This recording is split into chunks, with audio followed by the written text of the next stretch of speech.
பாரதம் பாரதியே ரதம். இந்த முழு உலகத்திற்கும் தெய்வீகத்தை, ஞானத்தை, அன்பை, அருளை, தர்மத்தை வழங்கும் தர்ம பூமி இந்த பாரதம். அமெரிக்கா, ஐரோப்பாலாம் இப்ப சமீபத்தில் கண்டுபிடிக்கப்பட்ட நாடுகள். ஆக அவிநாசி கண்டம் என்று இறைவனை இந்த பூமியை சொல்றாங்க. அதனாலதான் இது சிவனுடைய அவதார பூமி தான் இந்த பாரதம். அதனாலதான் சிவராத்திரின்னு ஒரு பண்டிகை கொண்டாடுறோம். காஷ்மீர்ல இருந்து கன்னியாகுமரி வரைக்கும் அவ்வளவு பெரிய ஆலயங்கள். ஆக இது சிவனுடைய அவதார பூமி, தேவர்கள் வாழ்ந்த பூமி, ஞான பூமி, தர்ம பூமி, சிரேஷ்ட கர்மத்தின் பூமி இது. அந்த பாரதத்தில் வாழக்கூடிய நாம் ஒவ்வொருவருமே பெருமைக்குரியவர்கள். விவேகானந்தர் சொல்றாரு, 130 நாடுகளுக்கு போயிட்டு கப்பல் மூலமாக இலங்கை வழியா வந்து இந்தியாவில் கால வைக்கிறார். அப்ப நிருபர்கள் அவர்கிட்ட கேட்டாங்க, நீங்க 130 நாடு போயிட்டு வந்தீங்க, பெரிய மேலை நாடுகள், செல்வந்த நாடுகள், இப்ப இந்தியாவை பார்த்தா உங்களுக்கு வந்து தூசுகள் நிறைந்த ஒரு பிச்சைக்கார நாடா தெரியுதான்னு கேட்டாங்க. இல்லவே இல்லைன்னார் விவேகானந்தர். இங்க உள்ள மண்ணை கூட கண்ணுல ஒத்திக்கலாம்னார். அப்படிப்பட்ட பூமி இந்தியான்னு சொன்னார். என்ன காரணம்னா அங்கெல்லாம் அருளே இல்லையா. அவர் போன நாடுகள்ல ஆன்மீகமே இல்லையா. பூரா மெட்டீரியலிசம், மெக்கானிசம், இயந்திர மனிதர்களா இருக்காங்க. இங்க உள்ள அந்த தேவர்கள் வாழ்ந்த பூமியின் தன்மையை மிக சரியாக எடை போட்டவர் தான் விவேகானந்தர். ஆக அந்த விவேகானந்தர் சொன்ன மாதிரி இந்த அப்படிப்பட்ட பூமியில நம்ம வாழ்றோம். இந்த நம்ம ஐயா வைகுண்டர் இறைவனுடைய தவ புதல்வர். அவங்க ஒவ்வொரு காலத்திலையும் ஒவ்வொருத்தர் மூலமாக இந்த பூமிக்கு நல்வழி கிடைத்துக் கொண்டே இருந்தது. ஆனா நம்ம என்ன செஞ்சிட்டோம், கடைசியிலே கொள்வாரில்லைன்னு வள்ளலார் சொன்ன மாதிரி நம்முடைய இந்த ஞானிகள் பூரா நமக்கு நிறைய ஞானத்தை சொன்னாங்க. அது கொஞ்சம் பேர் எல்லாரும் புறக்கணிக்கல. இப்ப நீங்க எல்லாம் இருக்கிறீங்க, எவ்வளவு அழகா இந்த சிதம்பரபுரத்துல இப்படி ஒரு கோவில் கட்டி ஒரு அன்பு கொடியை பறக்க விடுறதுக்காக ஒரு அற்புதமான பணியாற்றுறீங்க. இத்தகைய இந்த கோயில்ல பிரம்மகுமாரிகள் ஈஸ்வரிய விஸ்வவித்யாலயத்திலிருந்து நாங்க வந்து பேசுறதுக்கு ஒரு வாய்ப்பு தந்து இந்த ஞானத்தை இந்த எல்லா ஊர் மக்களும் கேட்கறதுக்கு ஏற்பாடு செய்த அத்தனை பேர்களுக்கும் இந்த வித்யாலயத்தின் சார்பில், பிரம்மகுமாரிகள் ஈஸ்வரிய விஸ்வவித்யாலயத்தின் சார்பில் அன்பார்ந்த நன்றியை தெரிவித்துக் கொள்கின்றோம்.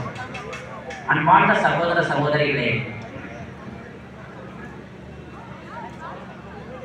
நம்மிடம் உள்ள 5 அசுர குணங்களை நாம் நீக்கியே ஆக வேண்டும். காமம் என்பது மகா சத்ரு. காமன் இருக்கும் இடத்தில் ராமன் இருப்பதில்லை, ராமன் இருக்கும் இடத்தில் காமன் இருப்பதில்லை. நமக்குள் காம உணர்வை நாம் மட்டுப்படுத்தியே ஆக வேண்டும். எந்த விதத்திலும் அதை உயர்த்தி பிடிக்கவே கூடாது. இன்றைய செல்போன் கலாச்சாரங்கள், இந்த டிவி கலாச்சாரங்கள்லாம் எல்லாருடைய உள்ளத்திலையும் அந்த காம விகாரத்தை தூண்டி அதிகப்படுத்துறதா ஆயிருக்கு. பத்திரிகைகளில் வர்ற செய்திகள்லாம் பார்க்கும்போது மனிதன் மிருகத்தை விட மோசமாக நடந்து கொள்கிற காட்சிகள்லாம் அதிகரித்த வண்ணமா இருக்கு. ஆக காமம் ஜெயிக்கப்பட வேண்டிய ஒரு அவகுணம். கோபம் சினமென்னும் சேர்ந்தாலை கொல்லின்னு சொல்லுவாங்க. ஆத்திரத்தோடு எழுகின்றவன் நட்டத்தோடு உட்காருவான் என்ற ஒரு பழமொழி உண்டு. ஆத்திரம் அறிவு கண்ணை மறைக்கும், ஆத்திரம் கேடு. ஆக நமக்குள்ள வரக்கூடிய கோபம் நம்முடைய உடம்புல இருக்கிற எல்லா செல்களையும் செலுத்தி சூட்சுமமாக, அதனால நிறைய நோய்வாய்ப்படுறோம். ஆக நாம் கோபத்தை புறக்கணிக்க வேண்டும், சாந்த சொருவிகளாக மாற வேண்டும். நமக்குள் அன்பை அதிகரிக்க வேண்டும். நம்ம ஐயா வைகுண்டர் சொல்ற முக்கிய விஷயமே அன்பு கொடி, அன்பு வழி, அன்பே சிவம், அன்பே தவம், அன்புதான் இன்ப ஊற்று. ஆக நாம் ஒவ்வொருவரும் இறைவனை பின்பற்றி அன்பானவர்களாக மாற வேண்டும். நமக்குள் தாய் அன்பு பெருக வேண்டும். தாய் எப்படி ஒரு குழந்தையை பார்க்கின்றார்களோ அதே போல ஒவ்வொருத்தரையும் நம்முடைய பார்வை அன்பான பார்வையால் பார்க்க வேண்டும். அன்பை வளர்க்க வேண்டும். அதாவது ஹெலனா தீவுல நெப்போலியனை சிறை வச்சிருக்கும் போது அவர் சொன்ன ஒரு வாசகம் என்னன்னா, நான், அலெக்சாண்டர், ஹிட்லர் இவங்கெல்லாம் நாங்கெல்லாம் முழு உலகத்துல ஆயுத பலத்தால, தோல் பலத்தால ஜெயிச்சிடணும், முழு உலகத்தை ஆட்சி செஞ்சிடணும்னு ஆசைப்பட்டோம். ஆனா நாங்க தோல்வி அடைந்தோம். அன்பினால் ஆட்சி செய்ய விரும்புறேன்.